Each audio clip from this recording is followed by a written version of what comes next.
డబ్బు, అనారోగ్యం, ఉద్యోగం, వ్యాపారం, అప్పులతో బాధపడుతున్నారా? మీకోసమే launch your future programme.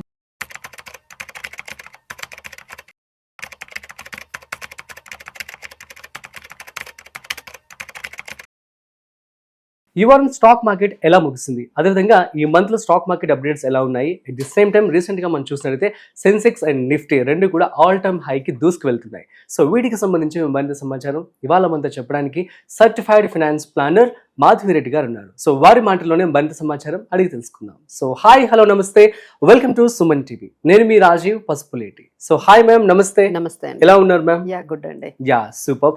So market చూస్తున్నట్లయితే అప్డేట్స్ ఈసారి చాలా పాజిటివ్ గానే క్లోజ్ అయినట్టుగా తెలుస్తుంది. సో ఏమంటారు, ఏ కారణాలు అయి ఉండొచ్చు? సో మీరు అన్నట్టుగా మార్కెట్స్ అయితే చాలా close to all time high కి రీచ్ అయిపోతున్నాయండి. సో ఆల్మోస్ట్ 8 months పట్టింది ఈ ఆల్ టైమ్ హై కి, అంటే ఆల్ టైమ్ హై దగ్గరికి వెళ్ళడానికి. సో మనం సెన్సెక్స్ ఆల్ టైమ్ హై చూసుకుంటే 85,978, బట్ రైట్ నౌ 84,058, అంటే 1000 points కి మనకి 1000-2000 points కి కొంచెం మనకి దూరంగా ఉన్నాము ఆల్ టైమ్ హైకి. లాస్ట్ టైం మనం లాస్ట్ డే చూసుకున్నట్లయితే 300 points above the markets close అయ్యాయి. అలానే మనకి నిఫ్టీ చూసుకున్నట్లయితే 88 points తో 25,637 దగ్గర మనకి క్లోజ్ అయ్యాయి. సో ఆల్ టైమ్ హై అయితే 26,277 అండ్ 25,637 దగ్గర ఉన్నాము. So very much near to all time హైకి మనం వెళ్ళబోతున్నట్టుగానే మనకి మార్కెట్స్ చాలా పాజిటివ్ గా అయితే కనిపిస్తున్నాయండి.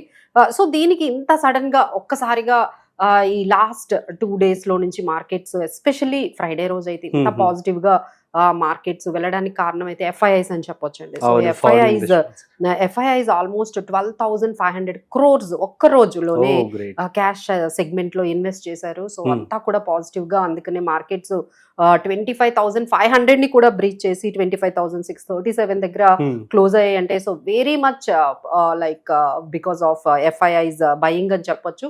ఇంకొకటి మనం చూసుకున్నట్లయితే కొంచెం జియో పొలిటికల్ టెన్షన్స్ కూడా తగ్గి మన రీటైలర్ ఇన్వెస్టర్స్ కూడా కొంచెం పాజిటివ్ గా కొంచెం కూల్ ఆఫ్ అయ్యారు. అలాగే క్రూడ్ ఆయిల్ కూడా చాలా వరకు, అంటే ఒక టైంలో $81 అయిపోయిందండి. ఎప్పుడైతే ఈ గల్ఫ్ లో టెన్షన్స్ వచ్చాయో, క్రూడ్ ఆయిల్ డిస్ట్రప్షన్స్ వస్తున్నాయని చెప్పేసి $81 పర్ బ్యారెల్ అయింది. ఇప్పుడు దాదాపుగా $66-67 దగ్గర తగ్గిపోయిందంటే ఎంత వరకు కూల్ ఆఫ్ అయ్యాయో దాదాపు 20% తగ్గిపోయిందండి క్రూడ్ ఆయిల్. సో ఈ పాజిటివ్ న్యూస్ అంతా కూడా గ్లోబల్ లో మనకి జరుగుతున్న పాజిటివ్ న్యూస్ అంతా కూడా మనకి ఫేవరబుల్ గా, ఫైనల్ గా, అంటే ఎప్పుడు గ్లోబల్ న్యూస్ మనకి నెగటివ్ గా మనం కూడా అదే అనుకున్నాం, ఇరాన్ ఇజ్రాయెల్ వార్ అనేది ఖచ్చితంగా ఎఫెక్ట్ చూపిస్తుందని చెప్పి మనం డిస్కస్ కూడా చేయడం జరిగింది. కానీ ఇప్పుడు ఏంటంటే కొంచెం కూల్ ఆఫ్ అవ్వడము, అక్కడ కొంచెం ఈ political geo political especially Gulf లో ఏదైతే సిచ్యువేషన్స్ ఉన్నాయో అవి కొంచెం ఈజ్ అవ్వడంతో మార్కెట్స్ మళ్ళీ ఒక్కసారిగా మళ్ళీ మనకి ఈ విధంగా ర్యాలీ అనేది కనిపించింది అండి. అలానే జూన్ ఎక్స్పైరీ కూడా మనం చూసుకుంటే, అంటే లాస్ట్ 4 months నుంచి ఎవ్రీ మంత్ పాజిటివ్ గా క్లోజ్ అవుతూ వస్తుంది. సో జూన్ లో కూడా మనకి జూన్ సిరీస్ కూడా మార్కెట్స్ పాజిటివ్ గా క్లోజ్ అయ్యండి. So these are all. ఇంకా మనకి ఇప్పటి నుంచి మార్కెట్స్ ఎలా ఉండబోతున్నాయి, ఇప్పటి వరకు అయితే మనకి ఈ పాజిటివ్ న్యూస్ వరకు వెళ్ళింది. సో నెక్స్ట్ వీక్ కానీ నెక్స్ట్ మార్కెట్స్ ని ఆల్ టైమ్ హైకి తీసుకువెళ్ళగలిగే అంశాలు ఏమున్నాయి అని మనం చూసుకున్నట్లయితే అది ఎస్పెషల్లీ ట్రంప్ అని చెప్పొచ్చండి. సో ఎందుకంటే July 9th మనకి ఆయన ఇచ్చిన ట్రంప్ అంటే టారిఫ్స్ మీద ఇచ్చిన పాజ్ అనేది, డెడ్ లైన్ అనేది క్లోజ్ అయిపోతుంది 9th తర్వాత. ఆయన అయితే ముందు టారిఫ్స్ పెట్టారు, తర్వాత పాజ్ చేశారు. సో దానికి July 9th అని ఒక డెడ్ లైన్ పెట్టారు. సో దానికి వెరీ మచ్ క్లోజ్ అనేది మనం వెళ్తున్నాము. సో ఇప్పుడు కానీ ఆయన, దేర్ ఆర్ 2 options అండి. ఇప్పుడు ట్రంప్ మళ్ళీ దాన్ని డెడ్ లైన్ మేము ఇంక్రీజ్ చేస్తాము, ఇంకొంచెం టైం తీసుకుంటాము అంటే మళ్ళీ పాజిటివ్ గా వెళ్తాయి మార్కెట్స్. ఎందుకంటే మరి డెడ్ లైన్ ని ఇంకొంచెం ఎక్స్టెండ్ చేశారు కదా, అప్పుడే టారిఫ్స్ పడవు కాబట్టి. సో మార్కెట్స్ దాన్ని కొంచెం పాజిటివ్ గా తీసుకెళ్లొచ్చు. సో ఇది ఒక పాజిటివ్ గా మనము ఒక అంశంగా తీసుకోవచ్చు. లేదు, ఆయన ఏవైతే ట్రేడ్ అగ్రిమెంట్స్ చేసుకుంటున్నారో అవి పాజిటివ్ గా వెళ్ళిన, like he saying that trade policies ఏవైతే ఉన్నాయో, ట్రేడ్ అగ్రిమెంట్స్ ఏవైతే ఉన్నాయో చైనాతో ఇండియాతో ఎస్పెషల్లీ చాలా ఫ్రూట్ఫుల్ అగ్రిమెంట్స్ మేము చేసుకుంటున్నాము అని ట్రేడ్ అగ్రిమెంట్స్ ముందుకు వెళ్తుంటే అది కూడా మార్కెట్స్ పాజిటివ్ గా ఉంటుందండి. సో ఈ విధంగా మనకి ఆ పాజిటివ్ న్యూస్ అనేది ఉంటుంది. అలానే ఫెడ్ రేట్ కట్ అనేది మనకి లాస్ట్ ఒక 2-3 times నుంచి వాళ్ళు అలానే యాజ్ ఇట్ ఈస్ గా ఉంచేశారు. సో ఇప్పుడైతే మాత్రం కంటిన్యూస్ గా ఒక 2 times ఏమైనా ఫెడ్ రేట్ కట్స్ అనే ఇన్ఫర్మేషన్ గాని వచ్చింది అనుకోండి, again market will take positive ఈసారి పోవెల్ ని కూడా తీసేసైనా సరే ఆయన్ని ఆయన చైర్ నుంచి తీసేసైనా, అంటే ఫెడ్ చైర్మన్ అన్నమాట. ఆయనకి ఏంటంటే ఎప్పుడు ఇన్ఫ్లేషన్ ఈ తర్వాత ఈ టారిఫ్స్ వల్ల మనకి ఫెడ్ రేట్ ని ఆయన కట్ చేయకుండా చాలా స్టడీగా పెట్టారనమాట. అది ట్రంప్ కి నచ్చలేదు. సో ఇప్పుడు ఏంటంటే ఇది తగ్గించాలి అని చాలా చాలా చాలా ఫోర్స్ అయితే చేస్తున్నారు ట్రంప్. సో ఆయన వినకపోతే ఆయన తీసేసైనా ఫెడ్ రేట్ కట్ చేయించాలి అన్నట్టుగా ఆయన చాలా పాజిటివ్ గా ఉన్నారండి. ఇది కూడా మార్కెట్స్ కి పాజిటివే. ఒకవేళ ఫెడ్ రేట్ కట్ అనేది ఒక న్యూస్ గానీ వచ్చింది అనుకోండి, that is again taking to the markets to the next level. So ఈ అంశాలన్నీ మనం మైండ్ లో పెట్టుకుంటే సో మార్కెట్స్ అవన్నీ కూడా పాజిటివే మనకి కనిపిస్తాయండి. But what are the threats are there still? Threats ఏమున్నాయంటే మళ్ళీ గల్ఫ్ వార్ చెప్పలేం కదా, ఎప్పుడు ఏమవుతుందో తెలియదు, ఎక్కడి నుంచి ఏ వార్ మళ్ళీ ఎరప్ట్ అవుతుందో తెలియదు. సో అలాంటివి ఏమైనా జరిగితే కొంచెం మళ్ళీ మార్కెట్స్ ఒక బ్రేక్ అనేది పడొచ్చండి. అదర్వైజ్ మార్కెట్స్ ఆర్ ఈ పాజిటివ్ విషయాలు కానీ జరిగినట్లయితే we can very much able to reach the all time high. Next వచ్చేసి మనం ఆర్బీఐ మానిటరీ పాలసీ తీసుకురావడం వల్ల కూడా చాలా పాజిటివ్ గా మార్కెట్ క్లోజ్ అని చెప్పి అనుకోవచ్చా? అవునండి, ఎందుకంటే అప్పుడు మనకేంటంటే ఆర్బీఐ ఎప్పుడైతే మనకి రెపో రేట్ 1% వరకు దాదాపుగా తగ్గించిందో ప్రతిసారి ఒక నెగటివ్ న్యూస్ వచ్చేసేది. ఈ న్యూస్ రాగానే మనకి పహల్గామ్ అటాక్ జరగడము, తర్వాత అక్కడ మనకి వార్ పాకిస్తాన్ తో జరగడము, ఆ తర్వాత మళ్ళీ ఇంకొకసారి పర్సంటేజ్ తగ్గిన తర్వాత ఈసారి గల్ఫ్ వార్. అంటే కరెక్ట్ గా మనకి ఏంటంటే ఏదైనా పాజిటివ్ న్యూస్ కి వెళ్తూ ఉన్నాము అనగానే ఒక్కసారిగా అక్కడ నుంచి నెగిటివ్ న్యూస్ వచ్చేది. సో మనం ఏంటంటే దాన్ని ఎంజాయ్, అంటే దాన్ని మనము ఇన్వెస్టర్స్ పాజిటివ్ గా తీసుకోలేకపోయారు మార్కెట్స్ కూడా. సో ఇప్పుడైతే ఇప్పుడు అందరూ కూడా సెటిల్ అయ్యి ఇప్పుడు అన్ని కూడా ఇప్పుడు మనకి ఈ ఫైనాన్షియల్స్, బ్యాంకింగ్ అండ్ ఫైనాన్షియల్స్ ఈ రెపో రేట్ కట్ వల్ల ఏం జరుగుతుందంటే మీరు ఎక్కువగా లోన్స్ తీసుకోగలుగుతారు, లోన్స్ తీసుకునే కెపాసిటీ పెరుగుతుంది, తర్వాత స్పెండింగ్ పెరుగుతుంది, అలానే బ్యాంక్స్ కూడా లోన్ ఇచ్చే అవకాశం ఉంటుంది.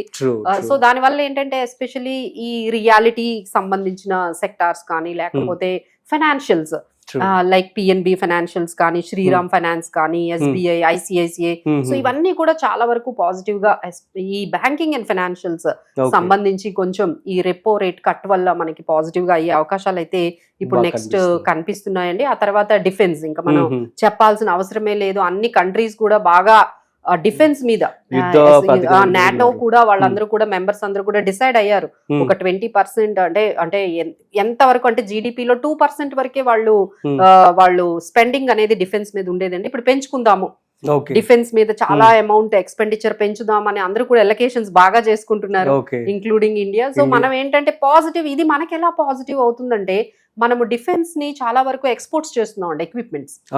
డిఫెన్స్ ఎక్విప్మెంట్ ని మనం ఎక్స్పోర్ట్స్ చేస్తున్నాము. ఇప్పటి వరకు 23,000 crores ఆఫ్ డిఫెన్స్ ఎక్విప్మెంట్ మనం ఎక్స్పోర్ట్ చేసాం. ఇంకా 50,000 crore అనేది మనం టార్గెట్ పెట్టుకున్నాము. సో ఇప్పుడు ఈ సిచ్యువేషన్స్ చూస్తుంటే అది మనం ఈజీగా అచీవ్ అయిపోతాం అన్నట్టుగానే కనిపిస్తున్నాయి. ఎందుకంటే every country wants to make it defence equipments మీద, వాటి మీద బాగా స్పెండింగ్ చేస్తున్నారు. కాబట్టి హెచ్ఏఎల్, పారాస్ డిఫెన్స్, తర్వాత బిడిఎల్, బిఈఎల్ ఇలాంటి ఈ కంపెనీస్ అన్ని కూడా చాలా లైమ్ లైట్ లోకి వచ్చాయండి. ఇంక్లూడింగ్ డ్రోన్ కంపెనీస్ కూడా చాలా వరకు లైమ్ లైట్ లోకి వచ్చాయి. So these are all banking and financials కానీ, డిఫెన్స్, తర్వాత మెటల్ సెక్టార్స్. ఇంకా ఫెడ్ రేట్ కట్ వచ్చింది అనుకోండి, ఈ ఐటీ స్టాక్స్ కొంచెం పాజిటివ్ గా ఉంటాయి. సో మీరు ఇంకా కావాలి అనుకుంటే ఐటీ స్టాక్స్ లో ఇన్వెస్ట్ చేసుకోవచ్చు. ఈ financials and as well as banking sectors, ICICI, PNB ఇలాంటి కొన్ని సెక్టార్స్ లో అయితే ఇన్వెస్ట్ చేసుకోవచ్చు. నెక్స్ట్ మనం గోల్డ్ రేట్ కూడా చూస్తున్నాము, ఆల్ టైమ్ హైక్ వెళ్ళిపోయింది, సడన్ గా కొంచెం తగ్గింది. సో దీన్ని మనం ఎలా చూడొచ్చు, ఇంకా తగ్గుతుంది అంటారా? అదేనండి, ఇప్పుడు అందరూ అదే అడుగుతున్నారు, ఎంతవరకు అసలు పెరగడానికి కారణం అయితే ఈ గల్ఫ్ వార్ వల్ల ఒక్కసారిగా 1,02,000 వరకు వెళ్ళింది. ఇప్పుడు అది 98,000, 97 ఈ రేంజ్ లోకి వస్తుంది. సో దీనికి కారణం మనకి తెలుసు, ఈ కొంచెం ఎప్పుడైతే టెన్షన్స్ అనేవి ఈజ్ అయ్యాయో ఇమీడియట్ గా కొంచెం, బట్ ఎక్కువ అయితే ఎక్స్పెక్ట్ చేయలేమండి. అంటే it would be ranging between maybe 95,000, 1 lakh. ఇక్కడ కొంచెం ఇలా స్టక్ అయినట్టుగా, అంటే ప్రైజెస్ అనేవి స్టాగ్నేట్ అయినట్టుగా కనిపిస్తున్నాయి. సో ఎవరైనా బై చేసుకోవాలి అంటే భయపడాల్సిన అవసరం లేదండి. ఇంకా పెరిగే అవకాశాలు అయితే తగ్గిపోయాయి, పెరిగే అవకాశం అయితే ఎక్కువ లేదు కానీ, బట్ అలా అని తగ్గడం కూడా మనం అనుకున్నట్టుగా ఎక్కువ అయితే తగ్గదు. So maybe it would between 95,000-96,000 అయితే ఉంటుంది. సో ఎవరైనా ఇన్వెస్ట్ చేసుకోవాలి అనుకుంటే ఈ ప్రైస్ లో కన్సంప్షన్, ఎవరికైనా ఇంట్లో ఏమైనా శుభకార్యాలు ఉంటే ఈ ప్రైజెస్ లో అయితే బై చేసుకోవచ్చు అండి. But Hmm. సిల్వర్ కి అయితే మంచి ర్యాలీ ఉందండి, అవును అవును చాలా ర్యాలీ Silver. ఉంది. సో వీఆర్ రికమెండింగ్ అందరికీ కూడా సిల్వర్ ఈటీఎఫ్స్ చాలా ఈజీ అండి. మీకు డిమాట్ అకౌంట్ ఉంటే ఓ 30 రూపీస్ ఒక యూనిట్, 40 రూపీస్ ఒక యూనిట్ వస్తుంది. అవును అవును సో ఎంత ఒక 5,000 1,000 ఉన్నా సరే మీరు సిల్వర్ లో మీరు ఇన్వెస్ట్ చేసుకోవచ్చు అండి. అది సిల్వర్ ఈటీఎఫ్స్ అంటారు. సో మీకు కావాలి అంటే మేము గైడ్ చేస్తాము. Yes. ఎవరెవరికైతే డిమాట్ అకౌంట్ ఉందో వాళ్ళందరూ కూడా సిల్వర్ లో కొంత అమౌంట్ మీరు 1,000 2,000 ఏ అమౌంట్ అయినా మీరు పెట్టుకోవచ్చు అండి. అంత తక్కువ అమౌంట్ ఉంది, మనం ఏంటి వీళ్ళు లక్షల్లో చెప్తున్నారు, అదేం లేదండి. ఈటీఎఫ్స్ అనేవి యూనిట్స్ లో ఉంటాయి కాబట్టి మనకి 37-38 రూపీస్ కే ఒక యూనిట్ వస్తుంది. మీకు ఎన్ని యూనిట్స్ కావాలంటే అన్ని యూనిట్స్ కొనుక్కోవచ్చు. True, 1,000 true. రూపీస్ తో కూడా మీరు ఇన్వెస్ట్ సిల్వర్ లో చేసుకోవచ్చు. సో గోల్డ్ ర్యాలీని మనం క్యాచ్ చేయలేదు, క్యాచ్ చేయలేకపోయామని బాధపడే వాళ్ళకి సిల్వర్ అయినా అట్లీస్ట్ మనం ఈ ర్యాలీలో పార్టిసిపేట్ చేయాలంటే నెమ్మదిగా మీకు ఎవ్రీ టైం మనీ ఉన్నప్పుడు ఈ సిల్వర్ ఈటీఎఫ్స్ అయితే బై చేసుకోవచ్చు. Super ma'am, thank you so much.